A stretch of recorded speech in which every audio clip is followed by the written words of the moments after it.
Disclaimer. The following video contains only my hatred for the game.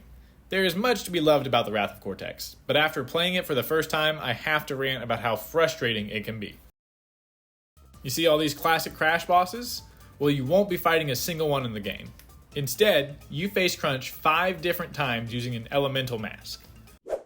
How did Cortex go from looking like this on the PS1 to this on the PS2? Actually, outside the masks, everyone looks bad, despite being on the next generation of consoles. They must have forgotten about sound design for this scene, because I can barely hear anyone over the music. They are far too dangerous. This could spell disaster for us all. Coco's voice at the start of this level is the most obnoxious it has ever been. Crap! The generators! Shoot them down! It looks like Neo's using them to make the tornado! And while we're here, these plane levels are just awful. They were bad and warped, and they're bad here. It's nearly impossible to die, so all the fighter pilots around are more of a nuisance than an actual threat, making this feel like a boring auto-scroller till each objective is shot down. Another thing to hate about Coco are all of her playable levels. Coco lacks a double jump in the game, and isn't different from Crash in any meaningful way, besides this slow-ass kick she does instead of a slide.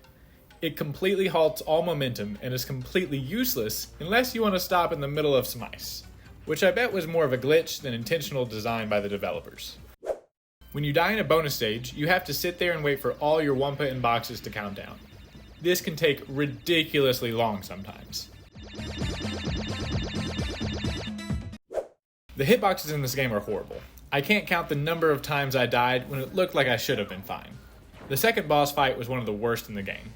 Here, Crash is clearly above the attack when he dies. The plane boss fight took me over 5 minutes because the game doesn't give any hints on where to attack Crunch.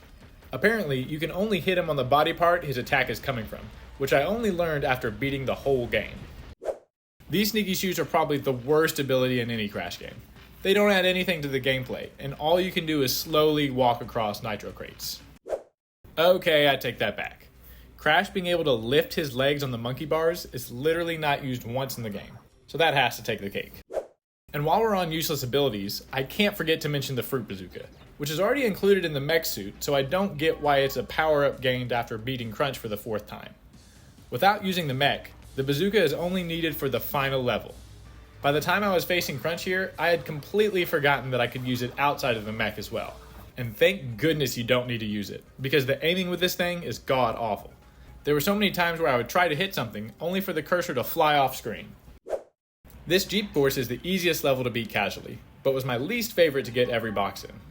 After playing as Crash in a smooth racing game like CTR, trying to handle this piece of crap is a nightmare. There's no way to go in reverse, so missing a box means restarting the whole level. That makes it better to drive like a grandma, rather than risk missing one box at the very end. This game is supposedly a platformer, but over half of the time is either spent playing in a vehicle or in water levels. In fact, there's only 9 out of 30 levels in the game where you don't spend time in a vehicle. And that's not even including the boss fights, which are also mostly beaten through vehicles. Unlike the other spin-off levels, I actually don't mind the Atmosphere. But is this the best use for the original Crash bosses? Why would you copy and paste Dingodile in the same level instead of just using him for an actual fight? This time trial is the worst in the Wrath of Cortex, and maybe my least favorite in the whole series. It's definitely not the hardest, but this start with the monkey bars takes forever. Why would anyone think going this slow is fun? Every other Crash game with monkey bars is at least twice as fast as it is here. And to top it off, the level ends with a chase scene in the mech suit, where you can barely see what's coming next. They even made the edges of the screen dark, so you really can't tell if these platforms are ready. I don't need another mask's help. I could take this Crash punk out with my metal arm tied behind my back. After being defeated twice with the help of a mask, Crunch still thinks he could easily take down Crash without one. The final boss fight just doesn't make any sense. Of course Crash would avoid the elemental masks and fight Crunch, but why does Crunch go on to punch Cortex each time? The fight even ends when Cortex is defeated and Crunch is standing there perfectly fine. Now I get that the true ending of the game reveals that Crunch was under mind control and now he's best pals with Crash. But that's not what's happening here, because he's still under Cortex's influence. So what's going on? One last thing. As anyone who has played this game knows, loading takes way too long. especially when you need to restart a level because you missed a box, so you have to sit through 2 loading screens since there's no way to restart. And that was my experience playing the Wrath of Cortex for the first time. I can definitely say it's one of my least favorite Crash games, but even the worst of Crash Bandicoot is better than most platformers. So I definitely had fun, and it was a good use of my weekend spent completing it. If you like this video, let me know down in the comments below. I'd love to hear any suggestions you have for future videos in this style. Finally, I leave you with one of many cutscenes that just left me confused at this game. What are you looking at, fuzzhead? I'm Rocco, the Earth Elemental. Uka Uka and Dr. Cortex woke me from my captive slumber, and now I'm free to pulverize whatever gets in my way.